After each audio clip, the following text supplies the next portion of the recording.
Hey. Welcome to Wrestling for the Weekend, October 8th, 2023. We're going to talk about a lot of things today. We've got a lot of things to look over. I'm with Chris and Blaze. How are you guys doing today? I'm all right. I'm doing good. Awesome. Very busy weekend last weekend, this weekend, and this week, and a busy upcoming week. So we've got a ton to talk about from WWE and AEW. We're gonna start with quickly going over last weekend's pay-per-views or PLEs, whichever one you want to call, that we previewed last week. So let's get right into it. No Mercy. Let's start with that. What was you guys' favorite matches for this pay-per-view or PLE in this case? You didn't watch? Okay. Oh, you didn't even see that one? Come on. God. I thought you were caught up on that one, Blaze. For shame. I started it, I think, but I tried to watch it, in football or something was on, and I watched it. I like baseball or something. No, I don't even think the playoffs had started yet. No, they started midweek. Yeah, they started midweek. They started last night. Right, because you guys had a bye. Yeah, that's right. Right. No, but I think that Ilya Dragunov Carmelo Hayes match, I think that might be the best WWE match of the year for me. Wow, really that well, eh? Okay. Well, I'll go watch that later. Good. It was insane. It was cringy at times just because of the amount of pain. It looked like they were in and inflicting on each other. But it was insane. Like I actually saw a lot of people say that was their match of the weekend, and it wasn't mine, but it was probably top 3. Yeah, it wasn't mine either, but it was like one of the best WWE matches I've also seen this year, especially like the level of like physicality. You don't see that a lot in a typical WWE match, especially the strikes, right? Like there's some hellacious strikes. The stuff Ilya Dragunov just gets away with, like it's insane. He's like, there's no one like him on the planet. Like he's so intense. He's so intense. I don't understand how he's built the way he is. Like. There's no reason he should actually be. His ceiling, I thought, was always actually below NXT champion. As sad as that is. Wow, really? Like I don't know how he ever got here. Like I was shocked he even beat Walter. Honestly, I thought it fit because they wanted something else to do for the story, sure. Gunther and stuff. So I was like, yeah, it's just UK, but like, I never thought he would actually even make this. I thought he was always gonna just job to the stars till he gets to the main roster and may or may not do anything. Like I thought I had his whole career. Yeah. At this point, like, so good for him. Yeah, for me, like I always saw him maybe a little bit higher than you did, but I never thought that he like the kind of baby face he is, and I guess he's a baby face in my opinion, mostly. Like that kind of baby face is rare in WWE, and rarely do they kind of go for it, especially at his size. It's just the way it is. And I thought he was like really good at NXT UK, and I thought he like was he ever at NXT or NXT UK champ? I guess when he beat Walter. He won it, and I think he had to vacate it. Is what happened. He was injured, right? He had a bad run. So what happened was right before COVID happened, he won a battle royal to become number 1 contender, and he was going to face Gunther at the Dublin takeover that never ended up happening. It kept getting rescheduled after it just never happened. UK died. And it's so funny because that even aired after COVID because they aired so late. And so that was like the last episode of UK for a long time until they came back to the empty arena. And he ended up getting his match then, and it was great. It was like, WWE match of the year in the empty arena. And then he ends up getting the win, in America for the crowds. And then I think he holds it for a little bit and he has to vacate it. And by the time he comes back, NXT UK is gone. There's no NXT UK title anymore. He can't even get his title back. Yeah. But I was wrong. I did see one match I seen the first match because I remember what it was. What even was that? I don't remember the order. The Braun Breaker, Baron Corbin match. Oh, yeah. I remember what I was watching, and then I remembered, oh, wait, Collision's on, and I don't want to watch it. Oh my God. That's what it was. Yeah, it was at the same time as Collision. I went back and watched it after. And I never went back to watch yet. Because I totally forgot. It happens. It's all good. Well, what did you think about that match, please? We can talk about that match next, in fact, because it was pretty interesting. It was all right. It was short, but it was all right. was Corbin won, right? Chris, I don't think I can hear you. Oh, what's up? There we go. We couldn't hear you earlier. Yeah. So interesting winner though, right? Like, what did you guys think of Baron Corbin getting a win somewhat clean? I liked it personally. Yeah, I'm fine with it, but it actually makes perfect sense because of what they built after. Because I completely forgot about this, but Baron Corbin beat Ilya Dragunov earlier this year to get a title shot against Carmelo Hayes. Right. So Corbin kind of used this win and then that past win to basically, get right back in the title contention.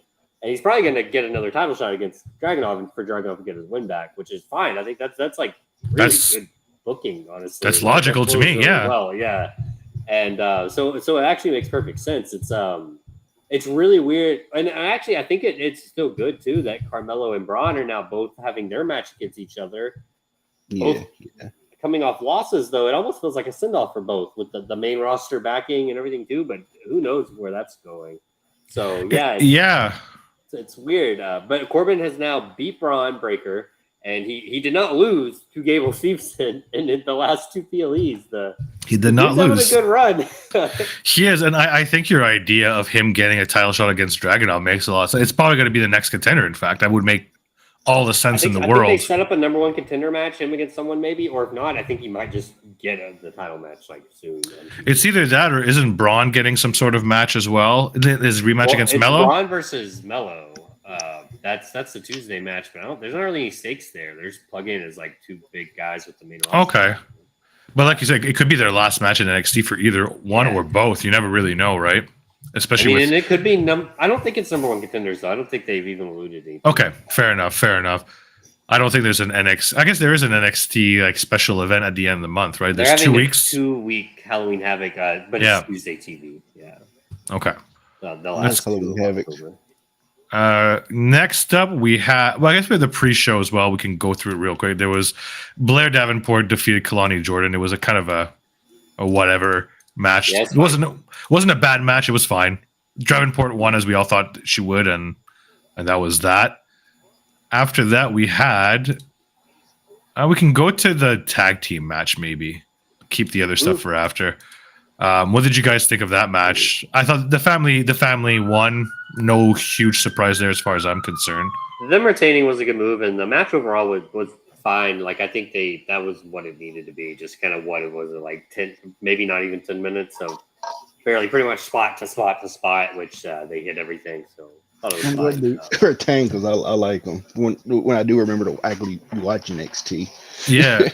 I mean, there was one really cool spot that I did see where they all did a superplex to the center of the ring, and the ref stayed in the ring. It was really cool. It was really cool. I didn't know. Somehow I didn't even register to me. I guess because I tune out refs so bad that's what happened. I mean, I was impressed. The suplexes were awesome, but then I saw other people talking about like, bro, if I was the ref, I would have got out the ring. So I went back and rewatched it. I was like, oh my god, he just stood there. Like immense amount of trust there. Yeah, like it was like it wasn't not really the same thing, but what it reminded me of is like an old timey it's like Buster Keaton, the silent movie guy spot that he did one time where it was like a house like fell down, like a wall fell, like this, and he was standing right where the window was, so it he just went through the window, but it like brushed his arm and he almost like died because of it. So it's like a big thing, but it's been parodied a lot. I mean, that reminded me of.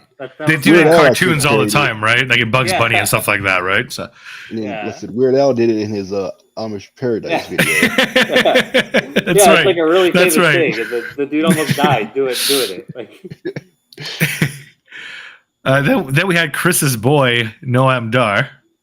Oh my Matt God, retain against Butch in the British rounds rules. I'm gonna not lie, I didn't catch this match actually, so I'm gonna let Chris. Chris take the lead. It was exactly how we predicted last week. Like a fine match. The rules made it a little bit, but like they're good workers and it's fine. And thank God Noam Dar retained because Butch does not need to be having more matches like this. They're fine with Noam Dar's stuff. Yeah, you definitely called that. That called for that last week. So.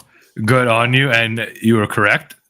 Not much else to talk about on my part. I didn't see it, and I didn't think it was really worth going out of my way to go back and watch. So, Can we talk about too? Because I don't know, it won't be on the results. But I think they did it. It may not have even been after this match, but it was at one point between matches.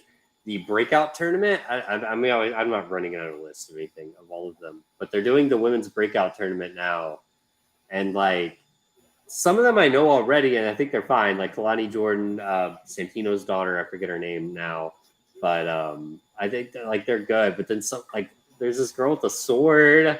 Like, I don't understand like some of these names and gimmicks. Like it's always one of my favorite things when they mass introduce them. I get used to them and they end up not that bad, but it's like such a shock. I feel like when they throw so many of them at you at a time. Some jarring gimmicks for sure. Yeah, I'm excited though overall though, like because I feel like the women especially have had by far the biggest success rate of like actual talent being recruited out of college. That's fair. That's very fair. Yeah, so, there's a lot. Yeah, I think the tournament will be fun. They always they had a match. Did they have a match Tuesday? I'm pretty sure they did. Yeah, they had one with it was Kalani Jordan and I think like Izzy. One of the. That was this Sword Girl. Sword Girl. Y'all go see her. No, the Sword Girl's got like a Russian name or something like Carmen. Okay. Yeah, I need to go see. Yeah, I need to go look her up later. Yeah, I think it's Carmen Petrovic.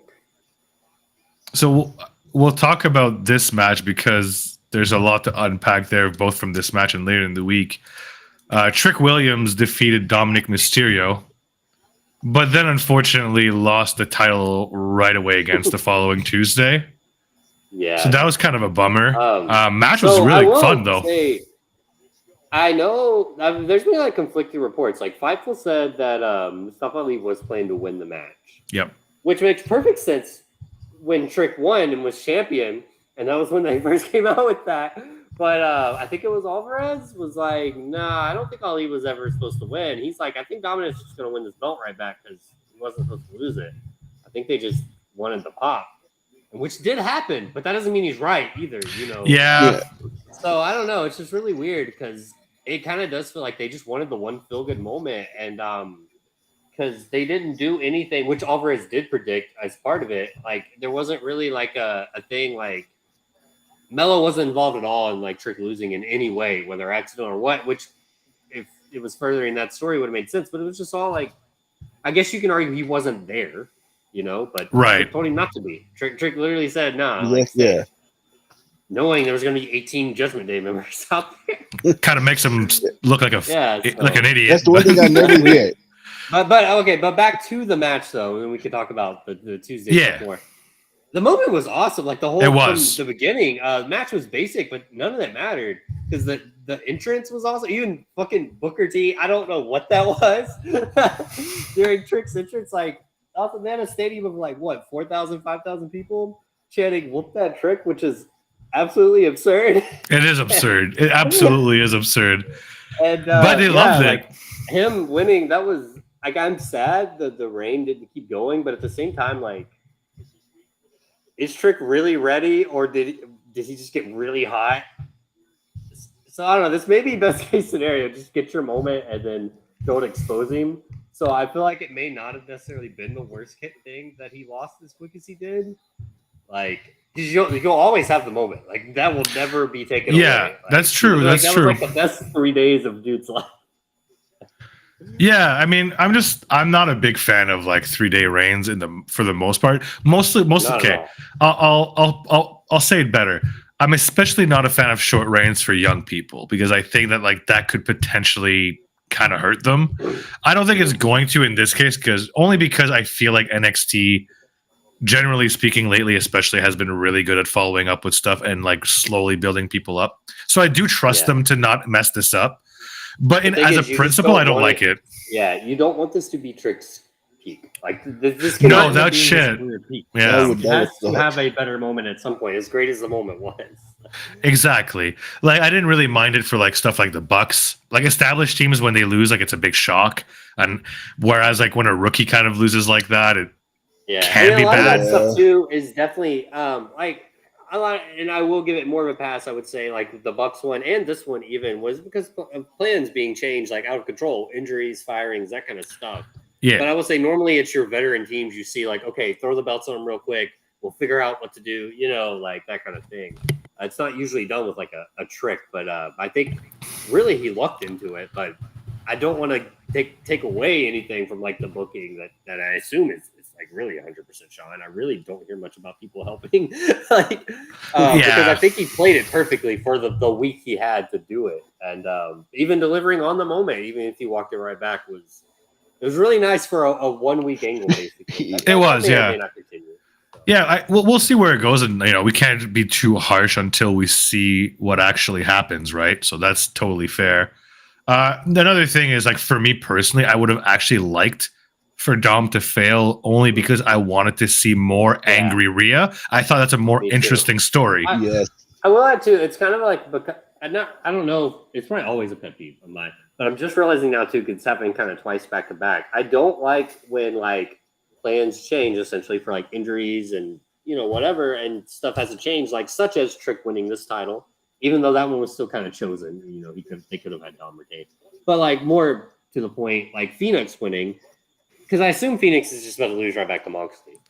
I don't like that. Probably. In this case, yeah, Phoenix may be hurt too, so maybe this is also a planned change. But so I'll give a pass there. But just in general, like I would love if because of the planned change, Phoenix actually gets a run he never would have gotten. I don't want it to be like a short one, And like that's why, like I wanted Trick to like you've done this, like commit now. It feels like they weren't committing and they never planned to. So that's kind of Yeah, I agree with that. Same with the Phoenix stuff. Like I also assume he's going to just lose.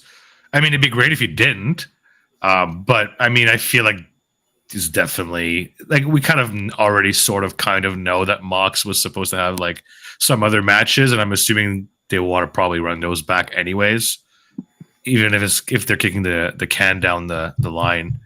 And yeah, with the Rhea stuff, it kind of reminded, like they've done this already twice with or maybe even 3 times with Judgment Day, where like they tease turmoil and it's like, lol, just kidding, everything's fine.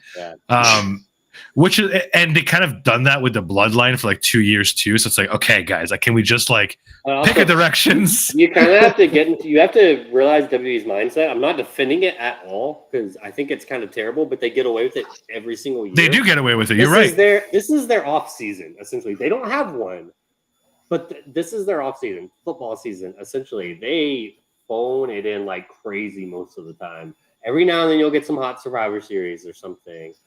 But it is very, very phoned in. Pretty much till January in that road run, and that's why the road to WrestleMania feels so awesome usually.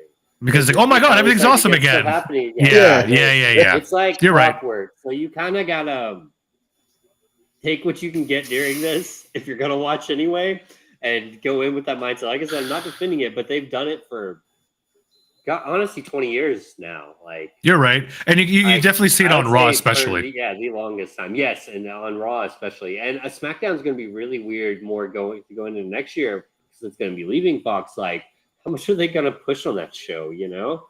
Like knowing they're going to be off the network anyway, and Fox won't be advertising them. It's going to be interesting to see which is going to be the A show. Right, once that happens, because right now it's like yes, Raw is Raw, Roman goes. That's your answer, though. You're right. Debate it all you want. Wherever Roman is, that is what the company considers the A show. You're right. If you think it's a different one to you, that's fine, because it's an opinion. But the company's opinion right now is SmackDown is the A show. Like that's exactly. So they've had no A show for about 2 months now. Yes. Well, they had the Rock 1 week. Come on. That's right. You're right. You're right. But you're right. I know you're kidding. That's why like Cena's on it, for instance. That helps for sure. Yeah, like. And one could argue Cody's like almost there, but he's definitely nowhere. He's not on the level of Roman yet. It's still some. No, but I will say, I mean, we're kind of getting a little off topic. Yes, it's not good because we're gonna be short on time anyway. But like during like that SmackDown final segment on Friday, like where you kind of knew it was your typical like you knew the baby faces were gonna come out like one by one, even up the odds, so everyone could get their pop, which made it great. It was awesome. So like Jey Uso came out first, huge pop. It was awesome. But sadly, to me, it wasn't the biggest pop of the night because, like, I'm so bought in on this main event Jey Uso. Like, I want him to win the title now.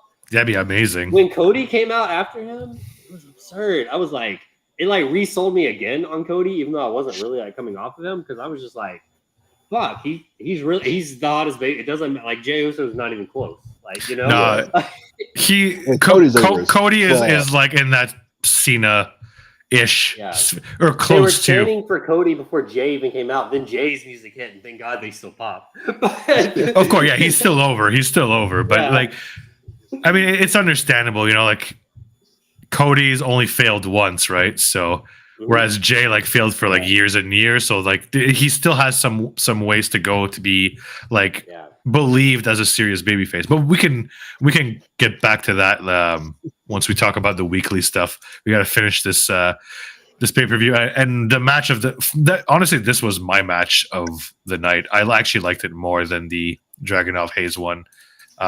Becky Lynch against Tiffany Stratton was absolutely amazing match. Amazing match. Tiffany Stratton. Becky's elbow, though. Oh my god, it's one of the grossest things I've ever seen. What was all that pus? That's fat. That's what fat. That's what fat looks like when it's inside you. Okay, it's pretty gross. Yep. So that cut deep. God. Yeah. Oh yeah. That's pretty gnarly. But man, what a match! I can't believe people were debating where like because you saw Tiffany had like she got busted open and she had that huge bruise on her ass. Yeah, that was from the fucking chain that Becky was handed by that guy. I forget what they said he was. He's like he does stuff with even like AEW wrestlers too. I don't know, like a publicist. I don't know what the fuck, an agent. I don't know, but he handed her a chain, and she starts whipping Tiffany, and it left a huge welt, like literally right on like her upper thigh, like right on her ass, like that was there the whole match. It looked like it hurt like crazy, and it busted open her forehead. Instantly, the blood was when she hit her. And then you saw that after that, like Becky started pulling because I think maybe she thought it was a gimmick chain and it wasn't. It was not. I don't. You know what? That's probably what it was. Because yikes! I was worried after when I saw that blood on her forehead instantly. It made for a cool spot as long as she's not hurt, which she didn't seem to be. Yeah, like that's some pretty scary stuff. But she's I would say like Tiffany's a made woman now. That was amazing. The second she's good at whenever she does debut on the main roster, whether it's this year, next year, whatever, like that match definitely put her on the map to like many different types of audiences, whether it be the more casual people watching PLE, but even like maybe more hardcore people that don't necessarily watch NXT or WWE, like they've heard of this match. We'll never get viewing numbers, which kind of sucks for like Peacock and stuff. Like you can pay-per-view buys and everything, but like you can kind of extrapolate a little based off like the percentage collisions consistently down when there's a WWE. Absolutely. Like there was just as well, I guess we'll see for Fastlane for sure, but I think No Mercy heard it like just about as much as the last Payback. It was the lowest collision even in history. Yeah, so yes, it's not more, and that could be a testament to Becky. So yeah, like this was definitely watched by a lot of people, I would imagine. Like by what few little metrics we can halfway judge by. Yeah, I'm expecting similar things for Fastlane. To be honest, I'm expecting Collision to be very bad again, which is unfortunate because it was a good episode. But you're splitting the fan base. It is what it is. There's also no reason that I can tell that they went on earlier. So maybe that's just consistent. They wanted to try to get ahead of Fastlane a little. And if they do that, honestly, if they went at that time every single week, that'd be so much more convenient for me. That 1 hour earlier. I wouldn't even mind if they did it at six like we always wanted. Yes, actually, that would be even better. Yeah. That would be perfect for me. Then I could just then I could watch both every weekend. It would be great. I could watch. That would be so much fun. It would, but we'll see what happens. Maybe they'll do it. Maybe they won't. But that pretty much wraps it up for NXT. We'll try to get through Wrestle Dream pretty quick. We're not going to go through every match because it's just too many. 14, I believe. 14 total. We'll work our way up, I guess. So I'm not going to do the pre-show because it's just like not really. Actually, I will do the Claudio Josh Barnett because that was the best one. Fucking awesome. That was good. And it was the preface to Mr. Mox on commentary, which was a highlight of the whole night. Mox is insane. He's such a mark. Such a mark, but very knowledgeable. Definitely swore a bunch and got in trouble. Just like I listened to Renee Paquette on a show she did this week where she was talking about it, And she said she's like shocked at how many people like came to her like that were shocked that he was so good at commentary. And she's like, what do you expect? Like, he lives and breathes this. He knows every single wrestling move and hold there has ever been. So he's going to know everything that's happening to tell you if he needs to. And he's also like charismatic, as you know, no one would disagree. He's a great talker. To be a commentator. So like, she's like, well, why wouldn't he be good? You know, it was basically what she said. I was like, you're right. Good point. He has every quality you need. And I mean, I don't know if it's a shoot or not, but there's this fun thing that like Mox and Danielson do where they call each other the best wrestler in the world. Yeah. And like, I think people, because of Moxie's style, they kind of like forget that he is a very passionate and knowledgeable wrestling person that's been doing this for a long time and is like, he loves all aspects of it. Yeah, he does. Libre, you know, garbage hardcore, the you know, MMA, even, you know, your Puro and, you know, everything like that. I mean, he likes all styles of wrestling. Like, I mean, just look at how much he was marking out at Danielson's Zack Sabre Jr., right? Like that was some classic stuff, but like he was losing his mind. He wanted a cigarette after. Yeah, but it was really great to see Barnett especially get that. He hasn't really outside of Bloodsport. He hasn't done anything in wrestling the last few years. Oh, that Noah match recently. That was kind of a big deal because it was, I forget the guy now, but it was another MMA guy. They didn't work, but it was a work fight. But at a Noah show recently, that was pretty hype. Other than like Bloodsport, which has been amazing, we can't say enough good things about that. Right? He's had like maybe like one or two New Japan Strong matches back when they were doing TV. He's never on their pay-per-views. He, I think he's been doing a little commentary for Noah too, maybe, but. So it was so cool to see him in Seattle, like getting something that wasn't Bloodsport. To wrestle and do a really good job. And then he cut a good promo after. So that was cool. The promo was really cool. Yeah, like that. I'm not sure. I feel like that promo was like unprompted and maybe not planned. No, I don't think so. But it was really nice of him to really put over Claudio. But in a way, it didn't really feel cheesy. The crowd ate it up too. Which was great. I was great all night, dude. It was great. I was a bit afraid that they wouldn't be like hot for this match, and even like I know it's a pay-per-view and it's AEW crowds, but I was a little scared about Zack Sabre Jr. Danielson because it's such a different match, but they ate it up too. I wasn't worried about that one was because it was Seattle and Bryan Danielson. If it was that helps a lot, yeah. Seattle, I would be a little more scared. But only a little, just because it's AEW crowd, like right. They know what they're getting into, right? No one would have ever. I'm not the first person to say this, but no one could have done this match 6 years ago in America as a pay-per-view main event. I don't think so. But not as a pay-per-view main event. Well, it wasn't the main event. But the thing is, people say, "Oh yeah, that's true." Not as a marquee pay-per-view match. But the thing is, you could have. These fans were all here 6 years ago.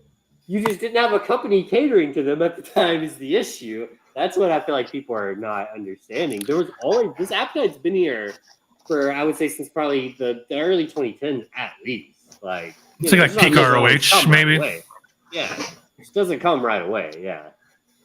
Yeah, the only place they could have really done this type of match, like 6 years ago, would have been in ROH or in New Japan. PWG would have booked it in a heartbeat. Sure. PWG almost booked Kurt Angle and Bryan Danielson.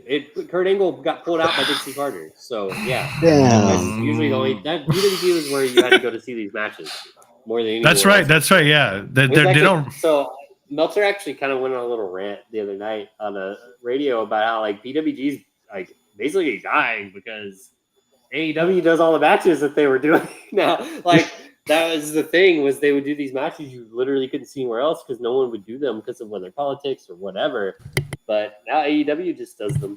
You know, it doesn't matter if people are signed to AEW or not. They bring in Zack Sabre to fight Bryan Danielson. I mean, I would argue that if they don't do it in AEW, they end up doing them on GCW.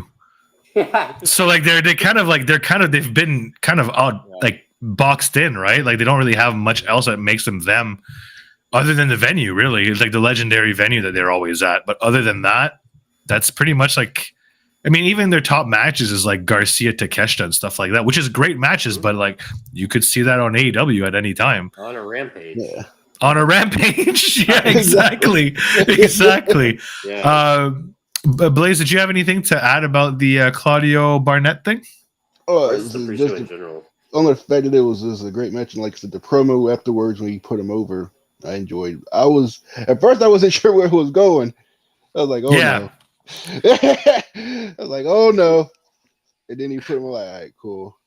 And one thing he did mention too is that he wants to do it again. So, there's always a chance that they run this back at Bloodsport, which would be absolutely aces. I don't watch. Yeah, I guess that much, but the I'll have next to watch one. that one if they do. I guess it's just going to be WrestleMania weekend again. They haven't been doing any outside of this the last few years. It's a good weekend to do it. During the pandemic, I guess, because it was an easy gimmick to do with no crowds. But, Yeah. they've only been doing it once a year now. We'll go quickly through this one because it was a very fun, but not too much to dissect. MJF beat the Righteous. It was a fun match. He got a suplex over by doing the whole Hulk Hogan thing that he can't lift a big guy. Then he eventually did, and had the whole crowd chanting suplex, which was hilarious. And then he put the other guy's head in the other guy's ass, which was another thing that got really over. A very old school, typical baby face gets beat down and then gets his big comeback and wins kind of thing. Nothing super crazy, but it was fun. He called the spot. Yeah, he called the match before the match started with a microphone. Yeah, in hand. And then he did it, and it was super over. Yeah, it was great. There's not much to talk about. Yeah, I'll let you guys give your thoughts, but it was just really fun. It's like breaking the fourth wall wrestling. It's like a Deadpool comic book in wrestling form. That's a good way to put it, actually. That's a great way to put it. He's telling you, the viewer, what he's about to do, and he goes out and does it. And he's the only one that realizes it's I guess, at least in his world, too, it is still not, it's not scripted in any way. That's Tony's thing. Yeah, I read a fun comparison is that, for his character, is that he's his character right now is he's doing all the things that he thinks baby faces are supposed to do. So he's doing all the classic baby face tropes throughout the different decades because that's what he thinks baby faces are supposed to do. But he's kind of self-aware, but at the same time not. I don't know. It's an interesting gimmick. It's pretty because this week he was definitely just doing The Rock. That's all he was doing. Yeah, it was super obvious. Yeah, his whole body mannerisms were The Rock. That's what first gave me the cue, was the way he was just walking. Yeah, the walk and the devil is back in whatever. It's this exact same thing as finally The Rock is back in insert city here. Is the exact same. And then he did the dual, then he did dual chant things that Brock just did when he came back. That was hilarious. Yeah, it was basically just rubbing it in hey, ours won't be censored. It did feel like that to me too. It was hey, we could actually get away with this here. Wink, wink, nod, nod. But yeah, just a lot of fun with MJF, man. Who knows how much longer he's going to hold that belt with the injury to Adam Cole? Who knows how it's really weird, severe? But, I like what they're doing. I feel like they actually do have plans, though, even though they have to obviously pivot really quickly. But I do think they already have plans. So me too. That's nice. Don't know what they are, which is fine. I just asked if they're there because I think I'll like them if there is some. All I know is that there's a lot of people that.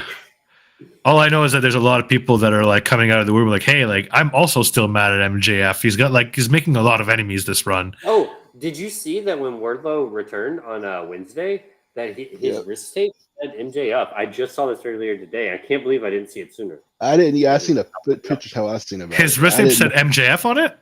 Yes. Yeah, that's definitely an Easter egg. Imply that he hasn't forgotten, or something, That's definitely an Easter egg. He has a clean victory over MJF too. He does. That's booking 101. Someone has a clean victory over you. It doesn't really matter how long ago they can pretty much get a title shot. Yeah, it's the easiest shit in the world to book, right? Yeah. You're right. It's booking 101. But that's a great point. I didn't know that, and that's awesome because not only I believe he might have even been on his little list that MJF had a long time ago. List. Yes, he was. He was for sure. I wish I could remember who else at this point because he's done a lot of things so far. Hangman was on there too. That's the one he hasn't faced yet for sure. And I think there might be another person or two, but I think he, like you said, he's beaten most of the people on his list. Yeah. Let's talk about Eddie Kingston Shibata. Let's say, what was the next match? Yeah. That was good. I mean, Um, this was my shit. This was my shit. Like, just some, like, it still freaks me out how much damage Shibata is willing to take in matches. Like, it makes me cringe almost as much as with Danielson is the same thing. I'm like, oh, every time. He did worse spots this match than he has in most other ones. They were still relatively safe. It was just like one or two. I was like, God. He took the inverse explorer thing, like the one from behind, and like thing, yeah, and like landed right on his fucking neck. I was like, oh no, oh, he scares me, man. Some of those spots, sometimes you have like, ooh. But man, it was just some good strong style. It's just strong style. That's all it was, really. It was just a strong style match. Yeah, it was a good match. Not what I expected.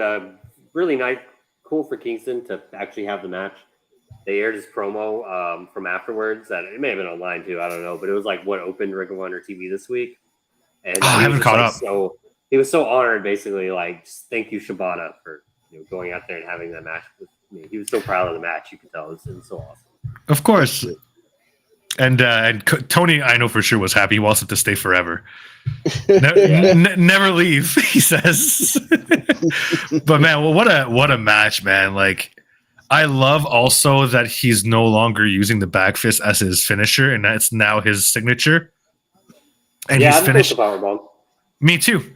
Especially that we know for a fact that Kawada gave it to him basically and told him like, you need to finish matches with this now. And he's like, okay, I guess my hero just told me I should use this move, so I guess I will. It's pretty amazing. I do have, while we're on the topic of Eddie Kingston, I pulled up NJF's list, and Eddie Kingston's on it. I do not believe they haven't had a match. They have not. I don't think they've ever even talked. No, he's listed as Edward. But so this is the whole list. He has the Pebble, which is Ricky Starks, and that happened really early on. Beat him, yeah. The American Dipshit Dragon, Bryan Danielson. Beat him. Happened. Warho. Yeah, that's still in the weeds. The Sensitive Cowboy, Singman Page, obviously. And then Jungle Jabroni, Jack Perry. Beat him. And then two of these happened at the same time because Darbs, the school shooter, also happened at the same pay-per-view. Yeah, he's beat him like many times. Pinned him with a headlock takeover at that pay-per-view. Again. And then the last one that's happened is Adam Cole, which is Adam, my brain don't work, so I can't cope. Oh my God. Which he said that on air when their feud started too. And the last one on the actual list though that he has not interacted with is Mr. Clean Castagnoli. That would also rule though. I really want to see that match. Claudio, Hangman, Eddie Kingston, and Wardlow. Those are the ones left. I will say one thing I will say about that list: coward for not putting Kenny Omega on there. Absolute coward. Not even, he don't want that smoke. He knows he don't want that smoke. We don't want to get cleaned out. That's the real Mr. Clean. But yeah, no, I mean, fun MJF stuff. We were on Eddie Kingston there, so but not much more I can say about that Kingston Shibata match other than it was exactly what you would think that match would be, and it was perfect. It was great, and funny enough, like. It was a night of so many good matches that I'm not even sure I would put it in my top 3 of the night, and it was that good. I don't think so either. And it was still amazing, like just a crazy night. Blaze, did you have anything to add about that match? No, we pretty much covered everything I wanted to say with it. Perfect. Moving along to Statlander Julia Hart was one of my favorite matches of the night. Yeah. Both first of all, the in-ring was really good. Julia's gotten so much better. Like, might actually be the female wrestler in AEW that's made the most progress, and I would include Jade in that, quite frankly, including character work, especially like you include both sides of the both together. Yeah, exactly. Whereas like Jade, I think like improved leaps and bounds, especially on her promos, because when she first started, she was okay, but like. By like a few months later, she was really, really good, and her in ring got better, but it was still incremental. Whereas Julia, like she came from like not wrestling at all as a kid, and I mean, like she's made for this. Like honestly, like she gets it. Her character work's amazing. Her character work in the match was really, really good, and I would say even like advanced for her level of being in the business. Like her facial expressions, even her selling is really good too. She, Chris Statlander had to pretty much kill her to win by hitting two tombstones in a row. Yeah. So that was, and then I really wanted Julia to win, though. I did too, in a way. Well, I shouldn't say that. I didn't actually want her to win. I like Statlander, and I didn't want Statlander to lose. I wouldn't have complained if Julia won. But Stat's still my girl right now, and I think there's still a lot of meat on that bone to go on that title reign. But I thought this was like much like Stratton, maybe to a smaller level, but it was still like a career-defining match for Julia, in my opinion. Like I really put her on the map. It got like really, really good reviews and praises online as well, which was nice to see. Especially that sometimes the discourse around women's wrestling, especially in AEW, is not the most positive. But in this case, it was. Like everybody really loved that match, which was great to hear, and the crowd was really into it too. So it was just really good. Really proud of both women's performance on this match. I thought it was fantastic. Yeah, she got a damn good moonsault. Like I said, like that moonsault's awesome. It's angle-esque, in my opinion. Oh yeah, she gets so high on that moonsault. It's so awesome. Yeah, just did you guys have anything else to add for the ladies? No, it just kind of sucks that Julia's taking time off. I mean, good for her because she get married and stuff. But which also probably I think it'll be good. She's better return strong. She should. I think she will. Yeah. I'm gonna stay positive. But I mean, like they did a good job of the way they wrote her off as well. Like she sold that. She had to be carried away and was like literally like motionless and like just there was no life in that body left. So that was really cool. And I also really like the fact, I know like Smart brought it up on the live chat, but it's really cool to see like the reverse. It's not always like women managing men. Men managing women is also fun. It's a fun dynamic, and it's fun to see baby faces kind of deal with Brody, because it's like, I'm not sure what to do. Like there's this giant mountain of a man here, and he seems like he would be down to punch somebody in the face. Doesn't matter of the genders. So it's a fun, interesting dynamic that I don't think we see a lot in wrestling. So I'm all for it. I'm all for mixed stables as well. I think there should be more of them. It's a good way. It's a good way to get more people on TV in general as well. So, and I think like, same with the Judgment Day. I love that dynamic.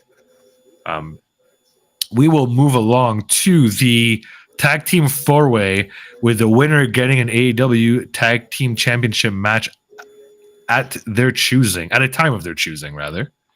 And the Bucks won, shockingly. And like both me and Chris had picked, I had picked OC and Hook, and he had picked Lucha Bros, and they both lost. It ended up being the Bucks, which was a bit shocking, but shouldn't be, I guess, because I mean, like it's the Bucks, so it's like I'm sure Chris will agree. It makes more sense now that I've watched Collision. Well, yeah, because we had this exact talk, right? Was who would make sense facing FTR or who would make sense facing Aussie Open? And they're facing neither. They're facing neither, but FTR are also not champions anymore, which we're going to talk later on. But yeah, the match I thought was actually really, really fun too. I wouldn't say it was like the best possible match between all four of those people, like either were variations, but it was still like it was great at what it did. As a spot foo match, basically. Yeah, that's pretty much all it was, just spot after spot, which very entertaining match. Of course, it's what you expect from that kind of match, anyways, and it wasn't too long either, which was good. Yeah, if I was here last week, I probably would have picked the Guns to win, so I would have been wrong too. Well, there you go. But honestly, that's the thing. Like, I wouldn't have been mad at any of these teams winning, which was great. Every single team on this match, had a legit. We were assuming FTR were going to be champs, so like any of those guys winning and going up against FTR would have been fun for different reasons. Like the Bucks for obvious reasons. The Guns would obviously be good because now they have a a rivalry that they could rekindle at any time. Yeah. Hook and OC would have been something fresh. And so is Lucha. I don't think we've really seen.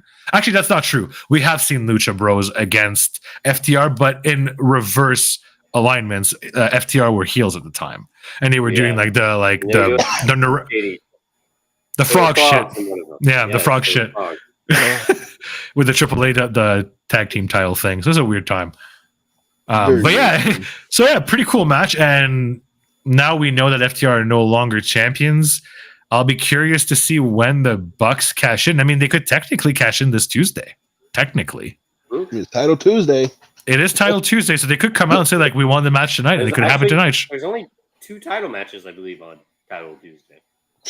Yeah, there is. And a number 1 contender match, I believe. I think so. Yeah, between Swerve and Danielson. Yeah, Danielson. Ooh, crazy match. Good. Crazy match. We'll get to that shortly. Swerve Strickland against Hangman. This might be. A lot of people had this as their match of the night. I can see it. It's that or the Danielson match for me. Yep. But personally, I think this match was more my jam, but that's not to take away from anything else. I just love both these guys. Like, I love them so much. And I think that this was like really the match that both these guys needed to get back. Like, really, like Hangman lost, but he's didn't really. You know what I mean? Yeah. No. Like, it didn't hurt him whatsoever. He wasn't. It wasn't a loss in a trios match. You know. That's right. That's right. Main event singles. I mean, not main event. You know what I mean? Main event feel. Upper mid card. You know, singles pay-per-view match. That's a big deal. That's right. It is. And like, what made me laugh is like I saw a lot of people like, oh, okay, what a great match by Hangman. And they all seem surprised. Like, did y'all forget? Did y'all forget about Hangman and his amazing title run matches? Yeah. Like, bro. Like, pay-per-view single matches are actually kind of rare in AEW when you think about it, because they do so many multi-mans to get everyone on the cards, you know? So literally just having one is kind of a big deal. Yeah. And I think it makes you seem like more of a big deal when you do have one. So yeah, whether win or lose. And it was funny, like you say that, and this specific pay-per-view actually had a lot of singles matches. Yeah. But that's not typical of an AEW pay-per-view. You're not wrong. They usually go more of the like quote unquote New Japan model, right? Where they do like usually a lot of the undercard is tag stuff or multi-man stuff or a 4-way or whatever, right? Like 8-man tags.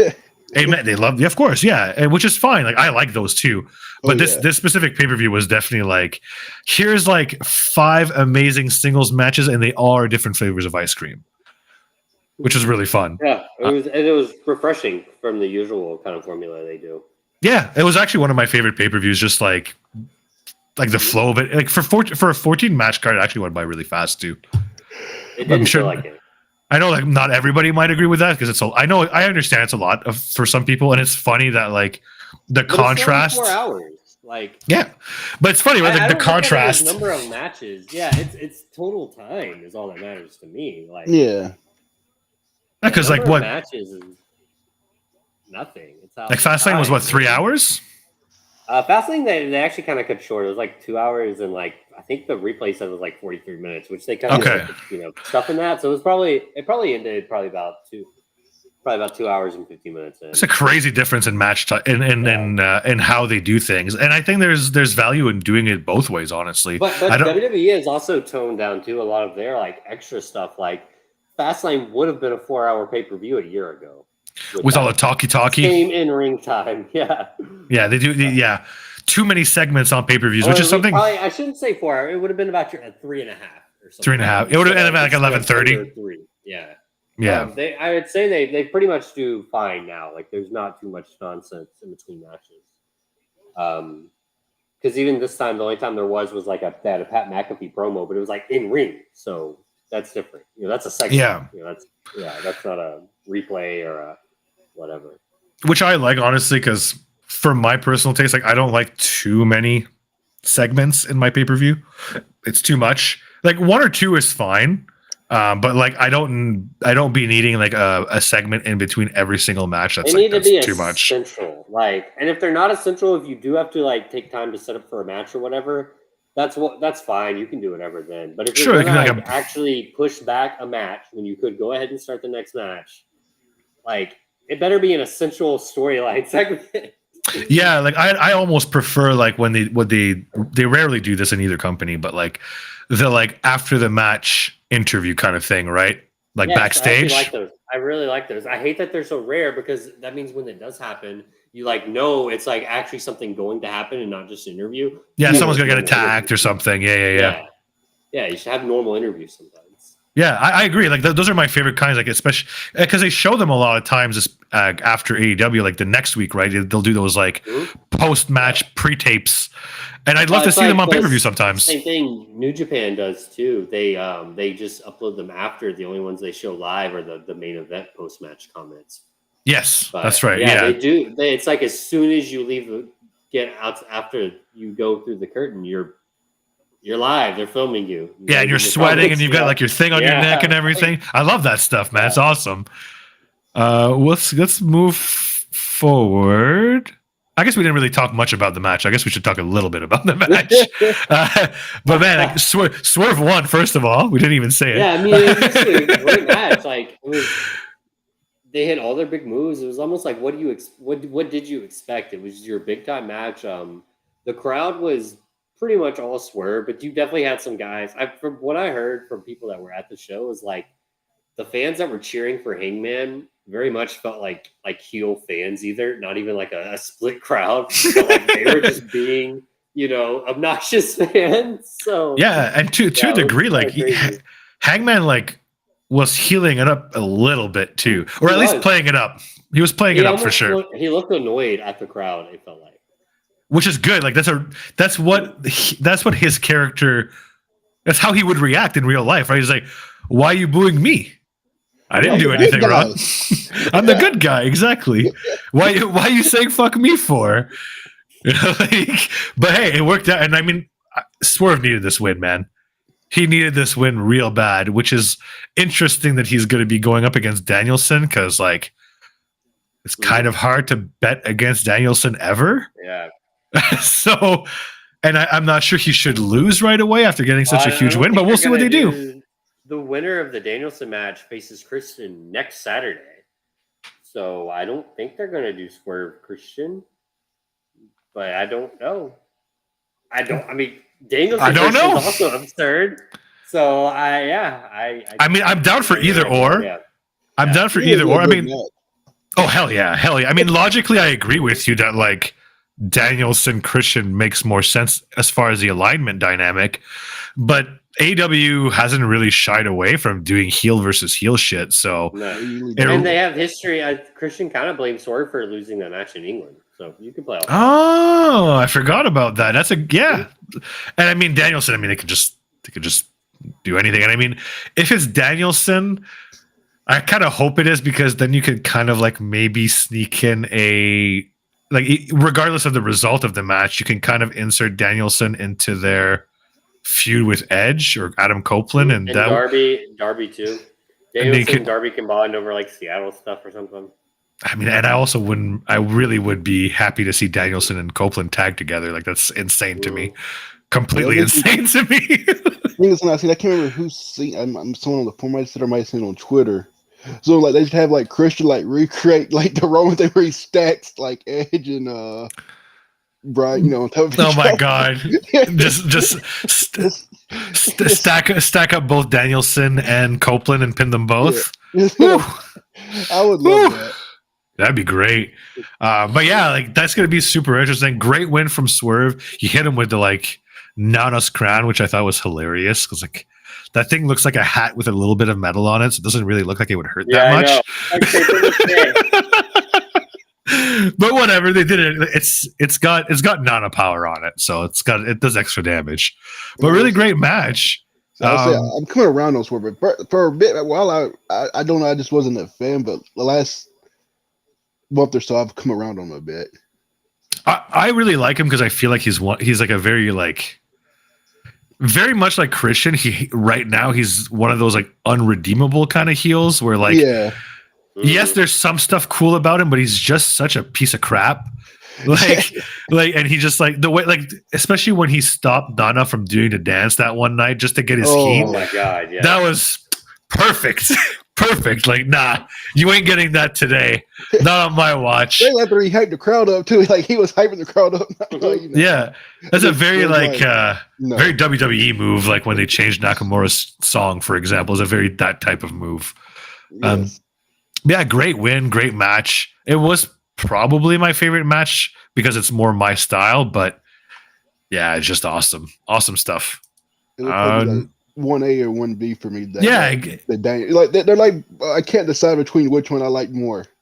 You know, and they're both completely different matches, right? So there's like there's no real answer. Right? So next we had Ricky smoked Wheeler Yuta. I forgot that was even on the pay-per-view. Me too. I do. I mean, I remember it now. Mac was actually pretty. It was a good match. But I have never seen such an out-of-place pay-per-view match in like a very long time in AEW. Like it's a Rampage match. Some of their earlier pay-per-views, they had some like that, but the roster was a lot thinner then too. But yeah, it was really weird.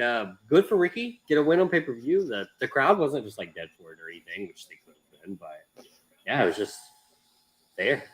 I mean, I'm happy that they like it was to me. It was like a very obvious like let's get Ricky on the pay-per-view match. You know. Maybe they had like slightly different order of their plans before Mox got injured or before Punk left. This could have been like a long-term thing with Punk. And then unfortunately, like they're like, oh, well, maybe he was supposed to like have a rematch with Punk, for example, here. Or like just to like finish off the feud forever. And then obviously that wasn't going to happen. But hey, whatever. He got his win. It was a match. The match was good, but it was like a Rampage match to me. We can move on because there's really not. Like there was nothing interesting that happened in this match that's we're talking about. It was a good match that he won. Next was Danielson, Zack Sabre Jr. Whoo! Let's get into it. He did not. First thing, no final countdown, so I'm assuming that budget ran out. Because they were in Seattle on top of that, and they still didn't use it. So like, I don't think it's coming back. Unless he wins the title, then maybe. Maybe, yeah. We'll see. He might use it in the Tokyo Dome. Can New Japan afford that? Tony might pay that bill. For his own like viewing pleasure when he watches Wrestle Kingdom, he might pay it. You're probably, which is hilarious because they would essentially be getting it for him to lose too, most likely. So like, that would be like peak Danielson as well. But this match, man, first of all, Mox was on commentary. He was excellent, as we talked about earlier. My favorite moment was when he was swearing, and then he could tell he knew he was in trouble, so he covered his mic, yelled some shit, and it was like, "I'm covering my mic." Like it makes any difference. You can still hear him clear as day. And then it was a really fun dynamic between him and Nigel. Like Nigel was a complete homer for Zach and was like, chastising Danielson, telling him to retire. And then Mox was like, fuck that guy. Great stuff, man. Technical masterclass. Like they barely did any moves, like any like big moves really. Like there was a Busaiku knee, there was some strikes here and there, but other than that, it was just a straight up mat wrestling match. And it was beautiful. I've seen a lot of people compare it to like a work of art, and I'm sure like I could totally agree with that, with the way they worked it. I'm pretty sure they just like didn't even rehearse for this match and just kind of just free flowed. It would not shock me at all, just because of how good both of them are. Like I'm sure they had like a few like set pieces, but other than that, like I don't know, they just went at it, man. Like what did you guys think? I can see that. It does seem like they basically just tried to call it in the ring, and like they maybe had like a few things like they wanted to do, but like we'll just wing it out there for the most part. And like I said, it was probably my favorite match of the night, if not the other one that we just talked about. Yeah, I was sitting there like it was. I think it's one of the matches I was more quiet in because I was sitting there just more. Yeah, watching. I wasn't. I didn't type a damn thing in the chat during this match because I was just glued to the screen. Yeah. That's the point I was going to make. Even the announcers at times, like, you could tell they almost kind of forgot to talk Like they were just watching like the transitions. Yeah, they're just mesmerized. Yeah, the mat to mat transitions. Like, so there's the same thing we mentioned during Forbidden Door. How like you can tell when a certain match is good, or like when the chat's pretty much like dead the whole match, because everyone's just like watching. And There that was was another Brian match. I mean, that's why he's the fucking GOAT. they're gonna do it again. I'm 99% sure, like sooner rather than later. Like this is not a. I don't think they've shelved this feud. So I think there's three options, and it's gonna depend on a few things. I think they'll either do it at Wrestle Kingdom if he doesn't fight Okada at Wrestle Kingdom. That's 50-50 for me.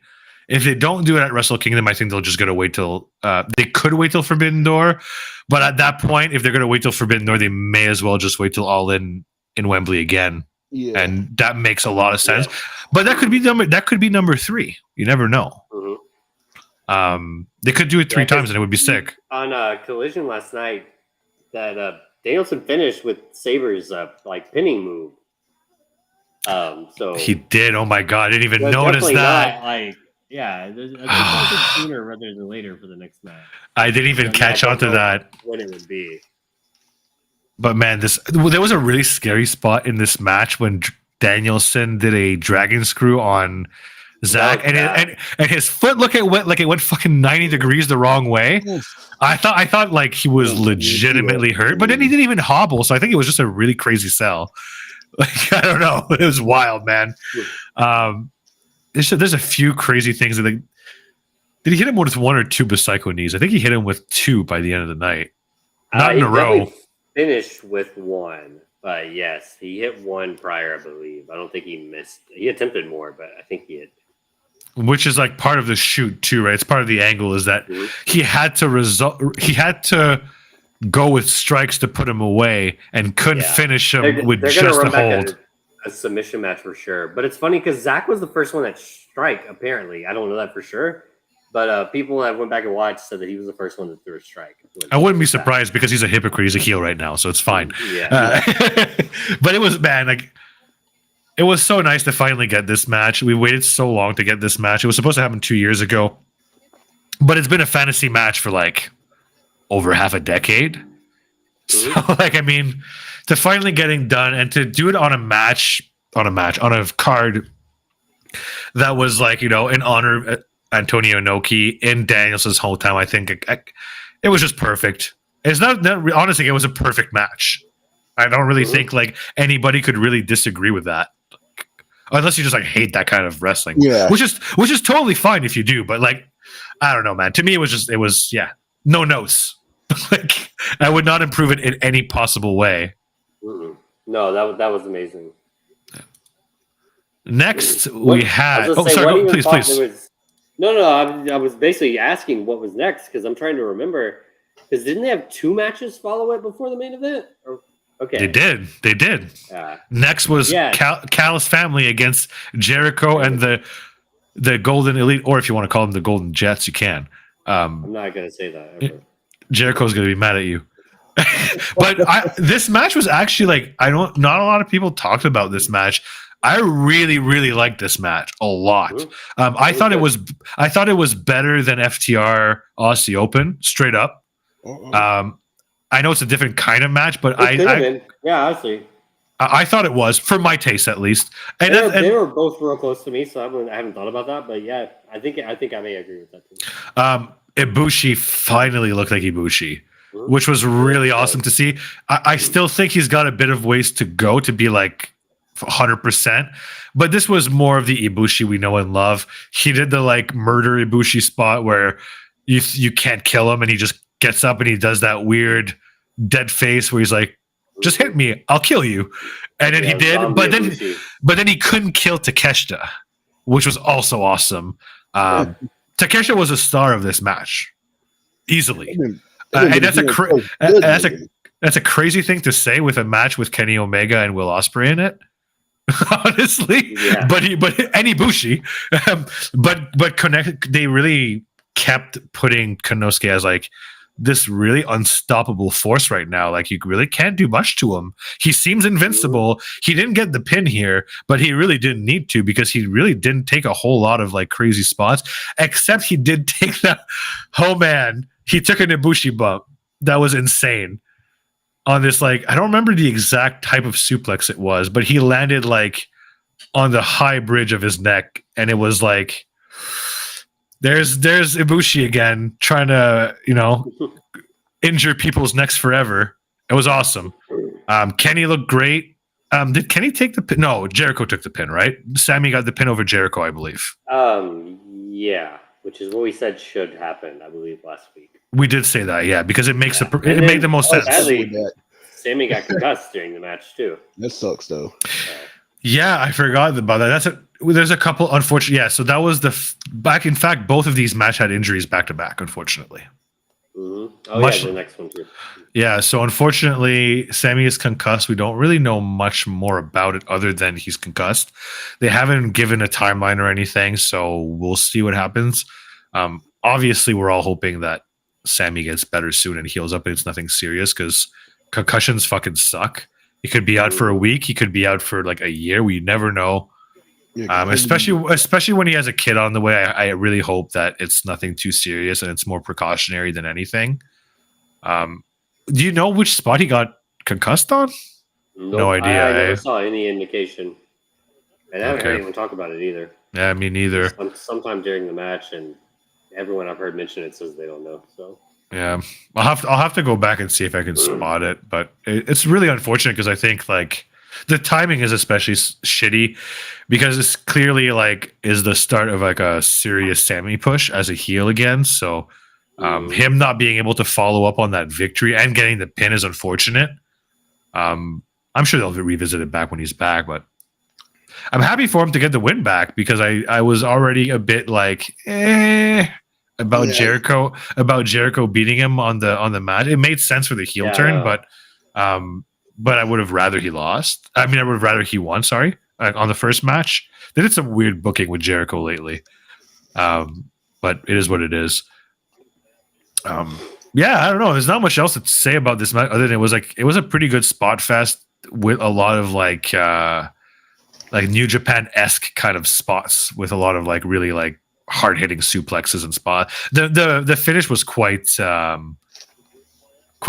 like a bit of a clusterfuck as well, from what I remember. Like, they were kind of holding each other back, like, and it like I felt like they were holding Kenny like back like for like almost 10 seconds, and it was a bit. I think they mistimed it a little. Which honestly, if Sammy was concussed, that actually makes a lot of sense. That they took a bit longer than expected. Oh yeah. Now that I'm thinking about it, because it did feel like it took a few extra seconds to get the pin.